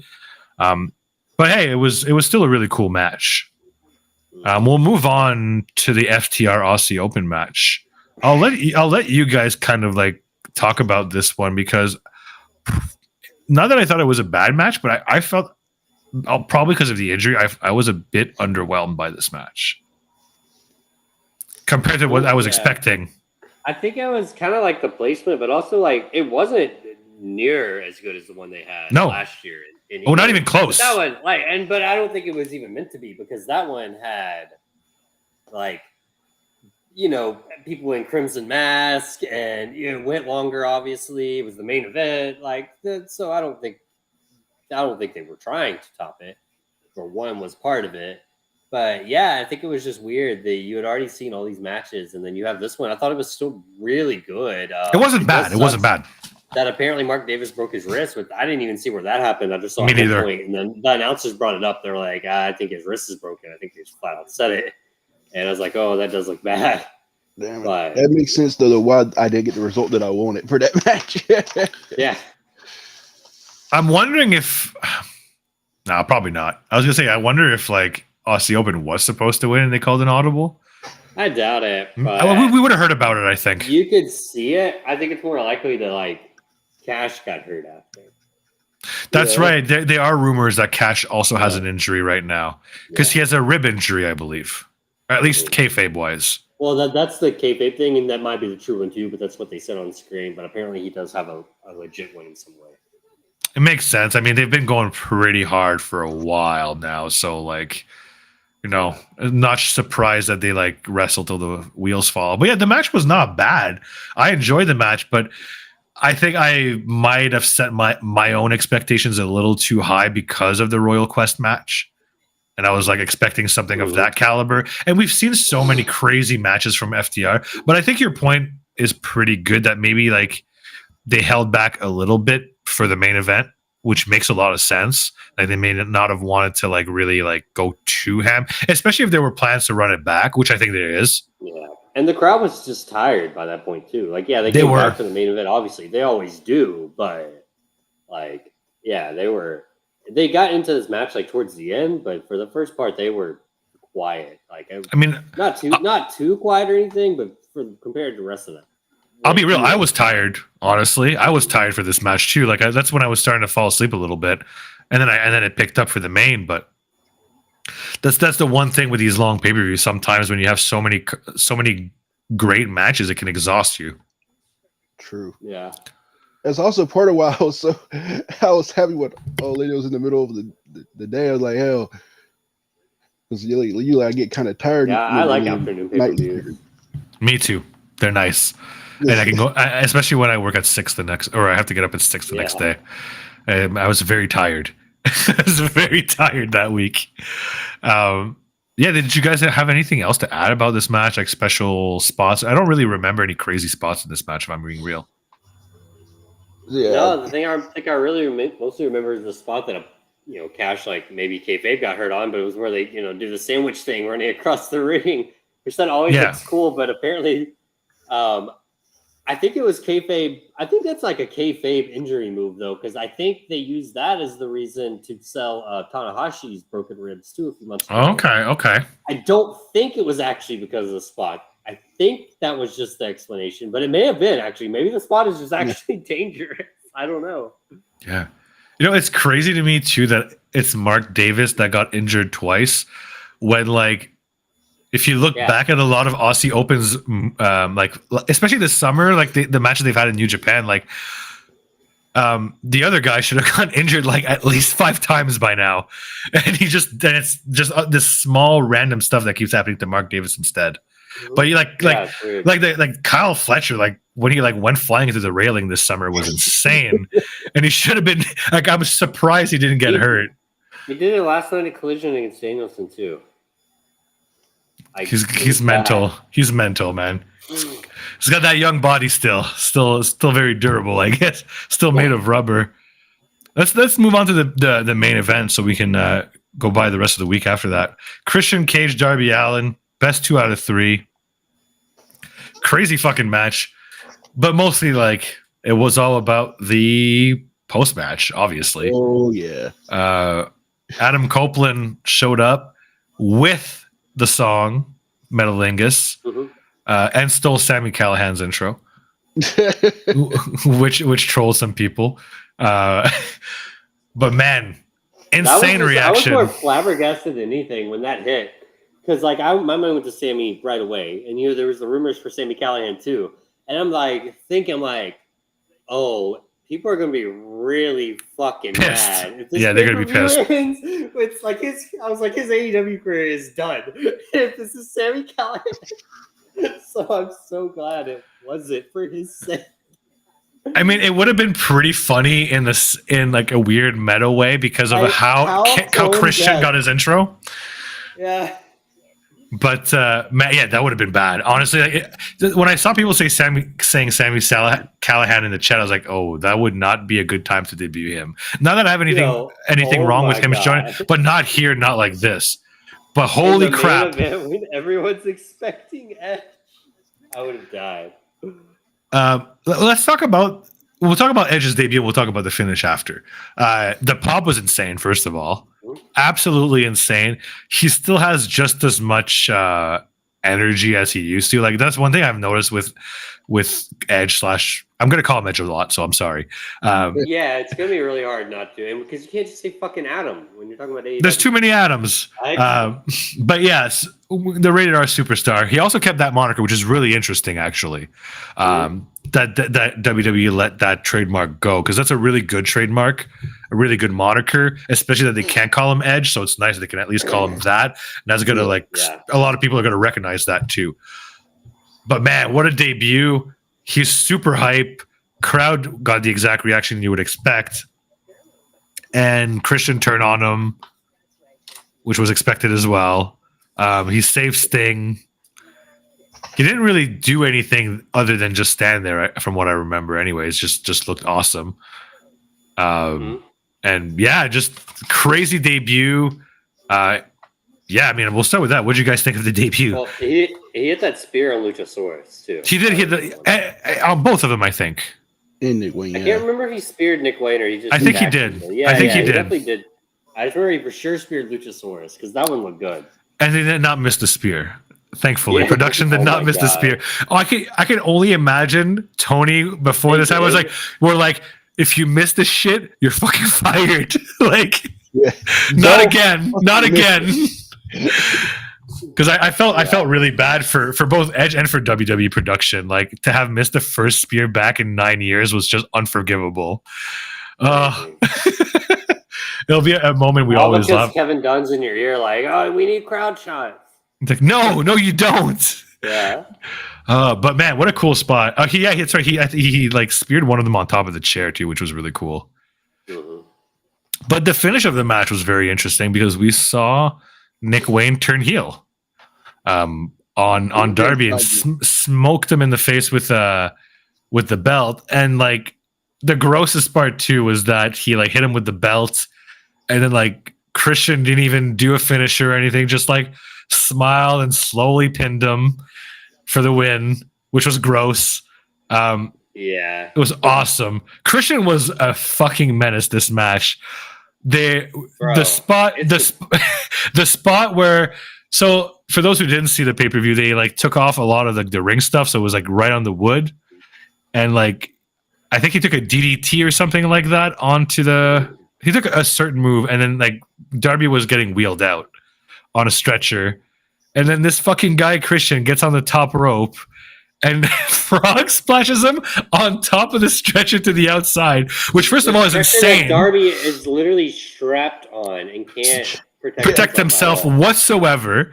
And like, what the hell is Christian even doing? Frog splash to the outside at his age too, which was absolutely bonk. Everything about this match was like nonsense in the best possible way. Yeah, it was ridiculous. Even like the first fall was absolutely brilliant too, because like he jerseyed him with, which was amazing. Oh my god, yes. Darby used the turtleneck to pin Christian. Yeah, he like hockey jerseyed them with the turtleneck and then Last Suppered him. Genius shit. Like, I love this. Like, I'm a big fan of like those kinds of pins in the first place. But to do it with a turtleneck, and then like Christian's reaction after he like left it half on and was like freaking out and just looking completely beside himself. Awesome stuff. Awesome stuff. Great match. Honestly, like not a lot of people are talking about the match because the post-match debut was so hype, but the match itself was really good. It was my third favorite match, like after the Hangman Swerve and Danielson and Sabre for me. Like, it was very, so like, it's kind of weird. If they didn't debut Edge, this shouldn't have been main event because people would have just been disappointed. But you take away the debut, and it was still a very like valid main event as far as just absolutely the match itself too. So I think so. I mean, it didn't feel like it was main event just because of the debut, even though it probably was. The Christian second main event in AEW pay-per-view? Yeah. Two big ones. He did All Out 21, which that's pretty much unanimously agreed is like AEW's best. You know, most people will it's like one of the best pay-per-views of all time, period, I'd say. Yeah. And now this one, which was, you know, very well received too. It's actually okay. So to wrap up the two pay-per-views of the weekend too, this would be good. On the like weekly poll thingy for the Wrestling Observer, you know, it's just like emails or whatever. Both and actually I would think of even one further. It was No Mercy and Wrestle Dream for sure, and I also believe the Stardom show from that weekend too. They all had only thumbs up votes no thumbs downs, no. That's awesome. I love seeing And that. the Stardom one was low, but like No Mercy and Wrestle Dream were a lot. Like 100, hundreds of votes, like 300, something. That's awesome. Yeah, that's kind of crazy for one weekend of wrestling. And I will Yeah. say, my favorite thing about the debut, it's been a while since my 2 all-time favorite wrestlers have been in the same company. Yeah, man. Like my top 2 goes Jericho, and because like last time, like right when he retired, in 2011, Jericho was out of the company for a bit there. Yeah. It was Yeah. one of his many hiatuses. Then by the time Edge returned to the Royal Rumble, Jericho's over in the AEW, so it's like, well, and like, Christian, yeah. 09, like 2009, 2010, the last time they were in the same company together. It's been it was 2010. The year it was basically Edge's last full-time year. They actually had that WrestleMania match against each other because the year before that they were tag team partners for a very, very short time, but Edge got hurt and Jericho did a thing where he like replaced him, which was like a built-in feud for Edge to have when he retired. Makes sense. Yeah. Yeah, it's just a great weekend of pay-per-views. I feel like honestly, I NXT is not always my jam. I've been pretty open about that. The best show they've had since the takeover era ended, and probably I agree with this exact take. Outside of it was probably better than the. I'd put it like top 10 of all time NXT shows. I would say so too. I really enjoyed it. 5. Like it was up there with some of the best takeovers to me. Yeah, it had definitely just not better than the best. Just some solid ring work. Good, really good booking. I was really impressed, and it made me want to check out their next PLE. So that's great. Shawn Michaels is really good at booking like reactively to when like shit changes like this, which I guess you have to be when you're in a developmental because people are getting called up or fired without any kind of input from you and all that. He's good at slotting people in and using what he kind of can work with. Even when some of them are really green, he at least finds like some strengths for the most part. Because even with the 2.0 stuff, I don't know how much he was doing right then, but I think they had already pretty much taken over by then. There's like stuff that didn't work at all, like the first month, and after like 3 months, that shit was not on TV anymore, like at all. So I was like, okay, like that's good news at least. Yeah, it's a very impressive show. Like, I think we were all expecting like a near 10 out of 10 show from Wrestle Dream just based on the card.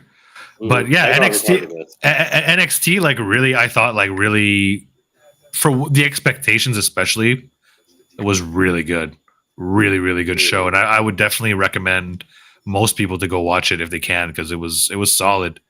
We'll go into this weekend Fastlane and Collision quickly now.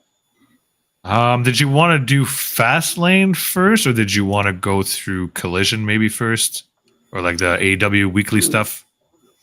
We might as well. Let's just talk about the 2 big results since we're a long time of Fastlane and Collision, which was the 2 tag title changes. So we can start with Fastlane because we had talked about this one a little bit before we went on air. But yeah, Jey Uso and Cody Rhodes of all people are now the WWE Tag Team Champions. It's really weird. It's really weird. I'm all for it though. Like we talked about, like I'm so invested in Jey Uso at the moment, probably more than anyone else in WWE. And I really like the way they went about the angle of him moving to Raw because of so many people being sketchy about, the bloodline stuff, which is kind of rare in wrestling. Usually like, oh, you're a babyface now, everyone just likes you, Yes, so I like that they're bringing it back in. Yeah. And so I don't know. I think it'll be a very short reign, though. Yes. I don't know if Judgment Day are going to win it right back, or someone else might win it. But to tie back into something that happened last week, DIY could win it. What if they just hot shot that or something to really? That's true. That's true. Turning team, yeah. One question. Sammy, if they're healthy again, that would be. They've had their issues with, they've had their issues and, I guess, alliances with Jay and Cody. So. That was going to be my question. Yeah, do you think that they were going to win the title already, like no matter what, but that maybe they were supposed to win this off of Sammy and KO, and the JD reign was kind of a random reign because Sammy and KO were hurt? and they want to No, I don't kayfabe think it. so. No, okay. I don't. I do think the Judgment Day reign may not have happened if Sammy and KO weren't banged up, but I don't think there was an end in sight until those injuries came. Okay. Into play for Sammy Yeah. and KO. Like I doubt anything was planned that bad. Because that would have been Who interesting knows? too. Because it does seem like they've planned a lot of the Jay stuff in advance. It doesn't seem like they're winging any of it. The way they've had with Cody bringing him in, and at first it was like that felt random. And the first week, maybe Cody wasn't super involved, but now, I mean, clearly they're tag team champions together now. But he's very intertwined with Jay now. So I think that part was the plan from the start. Yeah. Cody intertwining with Jay. But I don't know exactly what. I mean, I assume we can talk about the end of SmackDown. It very much looked like a War Games setup. Is how SmackDown ended. Well, you should watch SmackDown, right? You saw that. That was awesome. That was like your most stereotypical War Games, like go home. And it was so awesome. It was like, the AEW did a similar one for Blood and Guts, when like Hangman returned and everything. That's what it was, that segment. And Roman's coming back next week, right? Yeah. Oh, is he? But but it was basically it was John Cena, LA Knight, Jey Uso and Cody Rhodes, and then it was like the bloodline of Solo and Jimmy Uso and the Judgment Day. Dom, Damian, and Finn. JD may have been there. I don't remember. Rhea was there. I think she was with Paul, but. Yeah, so like that was so. That's very interesting, and then and then adding Roman to the mix, who knows what's going to happen if they're going to do a like you said, like a Survivor Series match or a War Games match, or is LA War Games is not confirmed? I don't think for this. It's not. It's not. I kind of assume it will. It seemed like it was such a success last year. I think Triple H is a mark for it, so why wouldn't they? But I don't know. Maybe they'll make it a special occasion thing, not a yearly thing. Back to NXT. I don't know. Well, because they don't have to do the War Games specifically at Survivor Series. They can do it at any pay-per-view they want. No, I will say it fits the theme just as well. Yes. I'm fine if it replaces the traditional Survivor Series match. Although I do like, if they do it, I kind of wish they would just make War Games elimination, though. See, I'm glad you said that because that's like the one thing I wish was more. Are you watching a football game? Is that what you're... Somebody scored. Nice. I'm definitely fucking behind because I have the Texans game on too, and I don't get it. It's football Sunday, baby. I have to stream it, so the stream is definitely behind. I looked over the TV just in time to see it running into the end. But yeah, it's gonna be interesting. Very interesting for where they're going to go with this, and honestly, it's quite a shocking victory. I was expecting just Judgment Day bullshit to just weird. I kind of didn't start believing that Cody and Jay were going to win until like something about that SmackDown segment like changed my mind, and I'm like, I think they're going to win, and they did. So I was like, weird. Like I don't know what made me change my mind, but. I really can't wait for KO and Sammy to return because I think that's my most interesting. The thing I'm more interested in seeing because I want to see how they're gonna interact with each other. KO might be like a little more. KO's gonna be pissed for sure. Sammy's gonna be happy for Jay, but you would think he'd still want the titles, and he'd be like, yeah, but me and KO, blah blah blah. But they'd be like friendly about it. So there's a lot of dynamics you can do for it. Yeah, it's gonna be good stuff. Funny how. People, I mean, and they're not wrong when people talk about like the bloodline storyline. They say it's jump the shark or it's stagnated. I accept stagnated a lot more than jump the shark because clearly they're in like a lull. But like to me, it's like to bring it back to like we were talking about before we went on air, the crossover between like anime and wrestling fans. It's almost like an anime story of this plot point is not the main story at the moment though, so it's kind of on the back burner.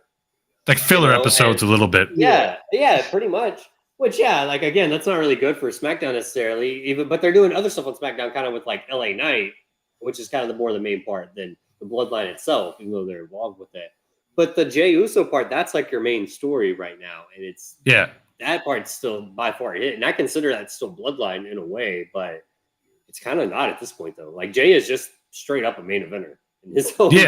Yeah. I think the stuff on Raw is a lot less stagnant than the stuff on SmackDown anyways. Mm-hmm. Like the Jimmy stuff seems to be a lot of like call Roman Reigns, on repeat. It's really weird, yeah. Because Jimmy's just like back with the bloodline, but you obviously know like Roman's not going to be cool with that. And Jimmy's clearly like one-upping him, and almost seems like he's doing it on purpose. Gaslighting him almost, right? Yeah. Which is funny because that's what Roman does. Yeah, exactly. They're all learning. They're all learning from Roman, though. He's technically making them better. It's all going back full circle. Yeah. Long-term storytelling, or what was it? Cinema, as some people like to say. Exactly. That's funny. We look like three different sizes right now. But yeah, so that was, and then we'll talk about FTR shockingly dropping the titles, and not only that, they got fucking washed. They lost in like 4 minutes. I don't think Cash Wheeler ever got in the match, and apparently he's hurt, so that may be why. But yeah, washed. Ricky Starks and Big Bill are your new AEW World Tag Team Champions. First of all, if you had asked me, like, I don't know, anytime before the show, whether it's a week or a day before the show, if I thought these guys had a chance of winning the title, I would have told you absolutely not. 0%. 0% chance. So awesome. Like they did a good job of not really like publicizing Cash's injury really well. Yeah, because I had no idea. I had no idea. I'm really happy. Instance I think most people got was in the opening promos. You know, the right opening promo gimmick. They mentioned being really banged up. I think they even mentioned the ribs maybe in that promo, which was great because, like, I mean, we've seen AEW champions of all ilk do that promo before and be like, "Oh, I'm really hurt, but I'm gonna go," and blah blah blah. A lot of times it leads to nothing. You know, it just leads to them just standing tall, which is still very very typical wrestling booking. But for them to do a shock win like that was really crazy. I also think it's another one of Tony's like extremely ballsy moves to put a title on a guy who's rumored to be leaving soon. Yeah. That's why. I mean, who knows when his contract's actually up, though? Who knows? We don't know. We don't actually know.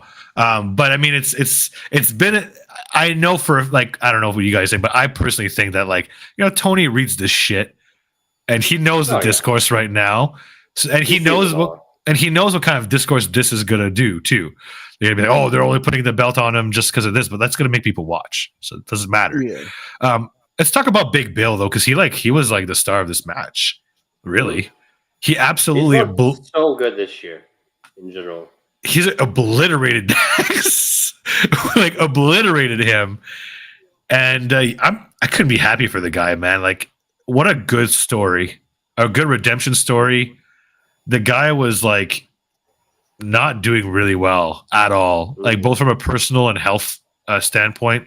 The way he exited WWE was really not good, to the point where, like, I don't know about you guys, I thought he was just like going to be done with the business. Straight up. It's actually looked like that until he signed with Impact, which most people were not high on, and I don't think Impact was high on him at first. They gave him like the bottom of the barrel of a chance, but he ran with it. And he did good. I'll be 100% honest. I was super negative on the sign. I was like, why are they signing this bum? And I was completely proven wrong. I was wrong for not giving this guy another chance. I definitely learned my lesson on that one. But you're right. Like, I remember there was, like, I don't remember what match it was, but me and Chris were definitely watching the Impact pay-per-view, and we're like, oh my god, I think I like this guy now. I don't know if it was this one, because I feel like we may have came around on him before this, but it was that 3-way. It was him versus Moose versus Matt Cardona for the Impact that's what it was. We were like, this is a really lackluster Impact World title match on pay-per-view, and it didn't even main event the pay-per-view, so I think they were aware. But it was amazing. Like, that match was just absolutely phenomenal. All three of them looked great, including especially Cass, I thought. Or Big Bill, I mean. Whatever you want to call him, we know. But William Morrissey. Big Bill, William Morrissey, whatever. Yeah. But yeah, I mean, like, obviously he's had a like amazing body transformation, because he looked not the most healthy in WWE, to the point where a lot of people made fun of him, made fun of his look. And yeah, I mean, like, and he also had a really good match with Danielson, which kind of like was a full circle of one of Danielson's last big feuds, and it was his first feud. First one back, pretty That's much. right. I mean, he had the WrestleMania match against Sammy and KO, but yeah, that was like the first program he went into after that. And it was not good. A 2 or 3 match series, with the big cast at the time, and they were not good matches. Really. No, it was dog shit. Like straight up, it was not good. Bad, yeah. But man, like what a comeback story! To come back from having substance abuse issues too, like that, and his issues were so bad that even after he started getting clean, he had a seizure because of alcohol withdrawals one time. I remember, yeah, and it was at a signing or something, yeah. So scary, man. That was his rock bottom. He said was then basically. Yeah, I think he even had a match. He was supposed to have a match there that night. I'm pretty sure it was like an indie show. It was at a wrestling convention or show or something. Yeah, but I think it was at an autograph signing. But so he could have been. It could have been the same weekend. Yeah. Either way, it was not. It was when I heard about the seizure, I thought that was legitimately that's it. He must be done for good now. There's no way. So what a great story. Really fun match, and I'm like, with the Young Bucks waiting in the wings, like I'm really curious how this is going to go, and I'm really stoked to see an interaction between Ricky Starks and the Young Bucks, because I don't think that's something we've ever seen. I can't think of it, at least. I can't recall any. They've been kind of baby faces and heels like at the same times as each other. They would turn and Ricky would turn. Yeah, because I believe they were heels when Ricky was in Team Taz. Yeah.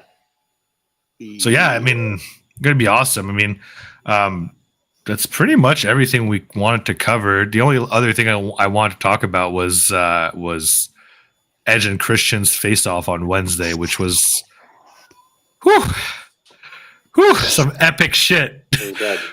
Just not only first, like I'll preface it with like they did show Edge interacting with Kenny and Jericho, kind of maybe previewing some stuff for the future. I think they are.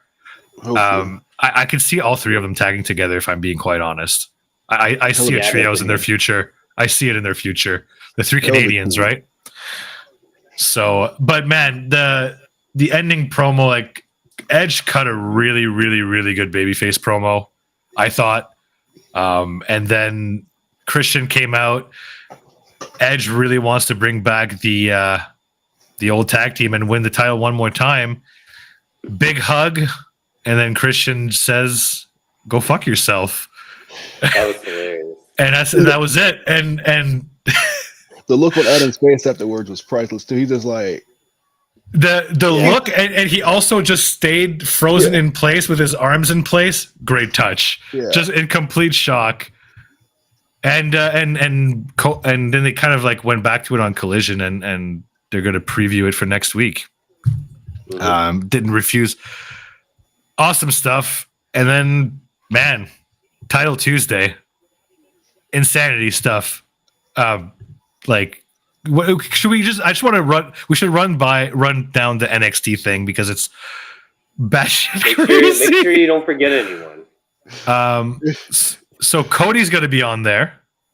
Paul Heyman. A major announcement. It's a major announcement. Okay. I think it's by design that the major announcement is what is against. I don't know in particular, since Tony likes his major announcement. Very troll. Paul Heyman is going to be in Braun Breaker's corner. Mm-hmm. Okay. Fucking Undertaker is gong played during the NXT preview this week, so he's going to be there on a Tuesday. Yep. What else? What else am I missing? John Cena. Carmelo's corner for the match. So John Cena and Paul Heyman in the same match, and Asuka versus Roxanne. Sick match. And you have to assume Becky Lynch is going to to be on the show. She's not of course, Becky's going to be on the show for sure. Yeah. They still got Monday to announce stuff. Judgment Day probably will too, or at least some of them. So Dom will. Dom at least will, which means Rhea will probably be there. Probably Rhea.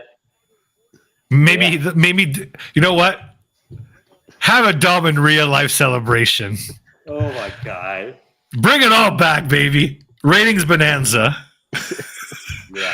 So that's the NXT card. They plugged NXT hard on Friday, which they rarely do because it's on Fox. NXT's on USA, and they normally plug it decently during Raw, but I imagine it's gonna be like way more this week. Oh, they're gonna go. I'm expecting them to add more things because like you know, they've got Collision had the ball, and now they've got the ball, so they can like add more stuff. Yeah, and they will. I don't know what Tony's going to do to I don't think counter. Tony can really add too much. Really, I think both are pretty full. I guess a lot of the NXT stuff is more cameos, though, so they can be shorter. But the Dynamite looks pretty packed. Like, I don't know how much more he can add. I mean, there's some legitimate dream matches. Yeah. We'll go like Swerve against Danielson. Going to be with the winner fighting Christian on Saturday. What? Hangman against. I keep forgetting who Hangman is against. Jay White. Thank you. Another dream match. Well, maybe not a dream match. Jay White is calling himself the interim world champion right now. He is calling himself the interim world champion, but he also said on Collision last night that Hangman doesn't deserve a shot, so it's not going to be for the title. This is an eliminator. It's a Jay White eliminator challenge. A title eliminator. Jay White was in fine form last night, I will say. He was in fine form on the mic. Yeah. So that's another crazy match. You got a title match between Shida and Saraya, which was very weirdly built because Saraya has just kind of disappeared off TV. Yeah, she's sick. I know that, but I don't know if there's anything else going on. I think it was like the flu, like the actual flu. It's making me think I think that I don't know what's going to happen with that match because I feel like Saraya's going to retain, but with Ruby being banned from Inside, she's going to have to get creative. So I'm almost expecting another debut if that's the case. And I mean, I feel like the hottest act right now is Toni Storm anyway. They might just need to put the title on Toni. Like, she probably should have just won. So I don't know. It's weird. The match itself was like it's must have been built up on like Rampage. There was a little bit on Collision, but again, I think it's because Saraya's not there. Yeah, unfortunately. And then what is there any other matches I know there's something else on there that I'm forgetting. There's one more title match I thought. I can't remember if it's true. But, let me go see if I can find it out while you think about it. Adam Copeland is against Luchasaurus in his in-ring debut. And there is that, Christian's going to respond to him as well. So that's some sort of... Oh, I know what it is. International title. Mox is getting his rematch against Phoenix. Yeah, Moxley will probably win that. But that's going to be sick. Hopefully nobody gets hurt. I mean, Phoenix is like... Yeah, he's like being held together by duct tape right now. But it's going to be a crazy Tuesday. I'm expecting NXT to take the night, if I'm being honest. Bro, I'll be shocked if they don't. Like, I think last year when AEW moved to a Tuesday, they did win. Because I've heard people talk about it this week. But, like, that was a different NXT. It's a different AEW, too, honestly.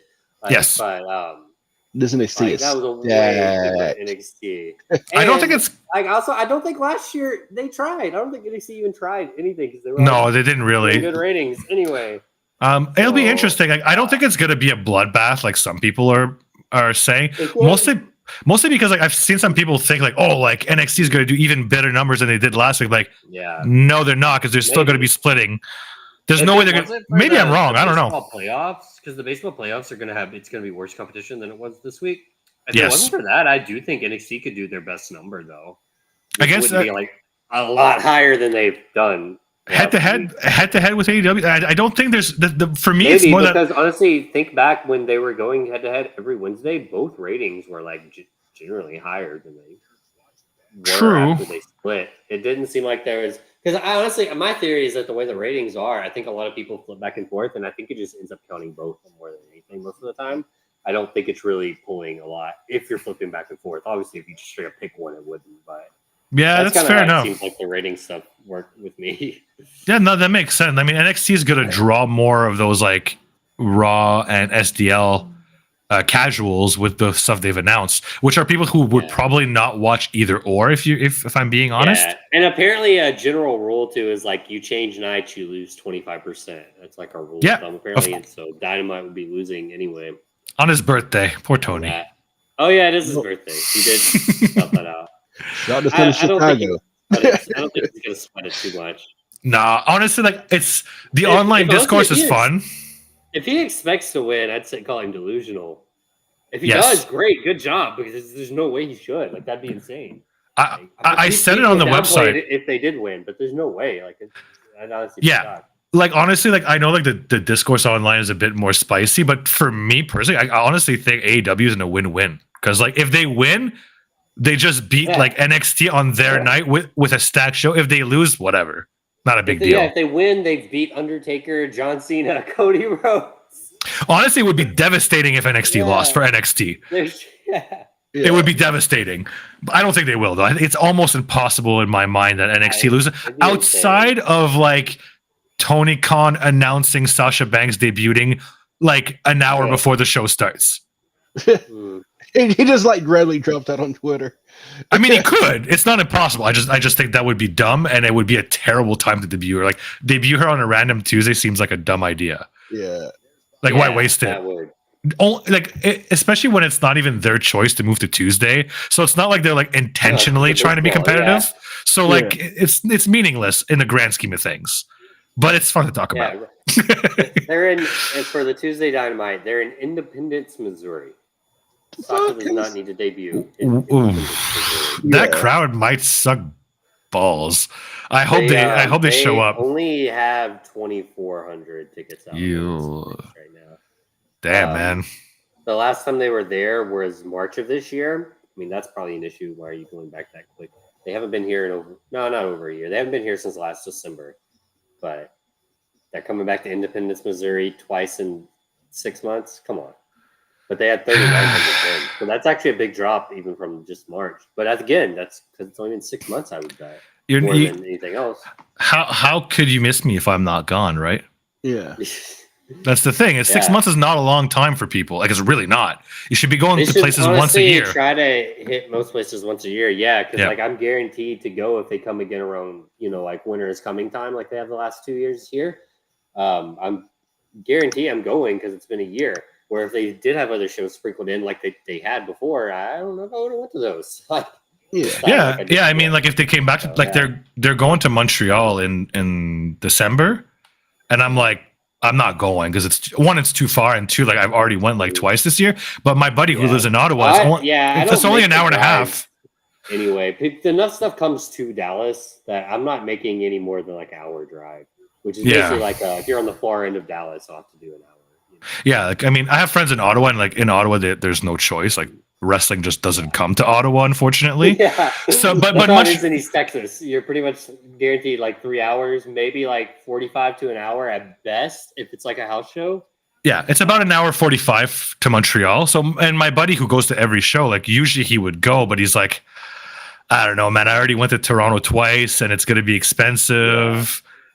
But it's the first time in Quebec, so I don't know. Speaking of going to shows, though, because we can wrap this up because we're not going to have a show next week. No, we're not. We're not. We're all wrapped up. Yeah. Unfortunately, yes. Yeah. Because I'm actually going to. I'll shout out the Revolver show that I'm going to be going to next Saturday instead, though, because it looks like pretty freaking stacked. Yeah, man. Revolver is doing some great things.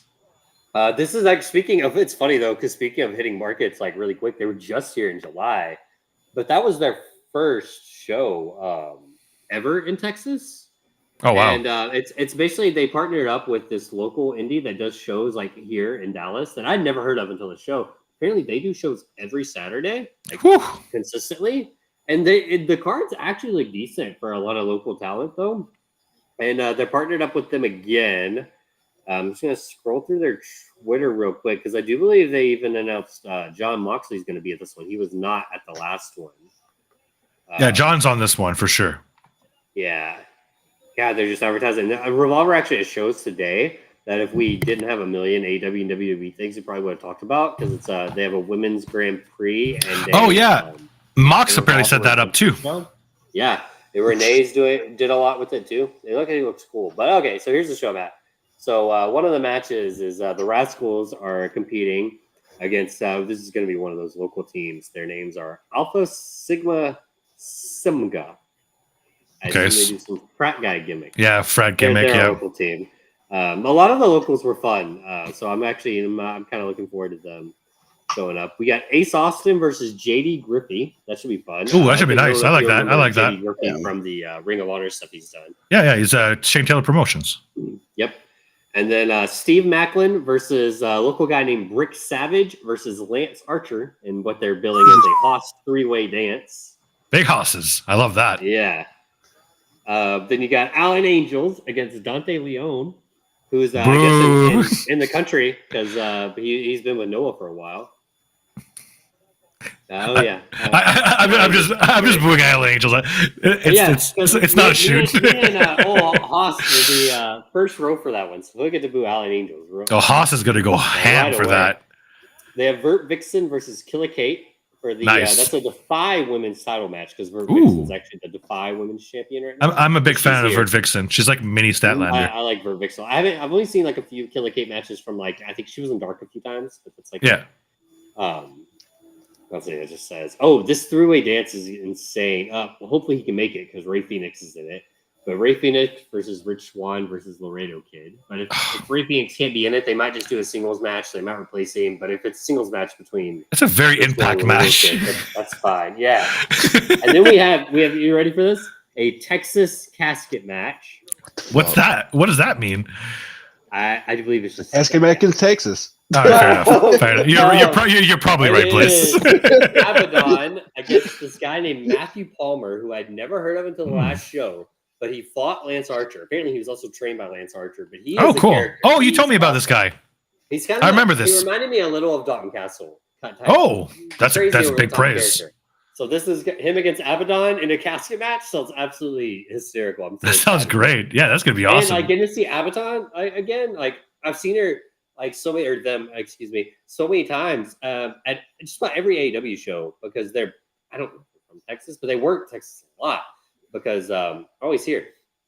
So consistently, whether sometimes they wouldn't be on Dark a lot, but they would be for the Texas shows at least. So every time. So, but actually being able to be front row for one of their matches. Sounds awesome, and it's a casket match. I've never seen. That's a gimmick I don't think I've ever seen live. Have you seen them since they've gotten better shape? I don't. I don't believe she was, or they were on the Revolver show last time. July, so no, because last December.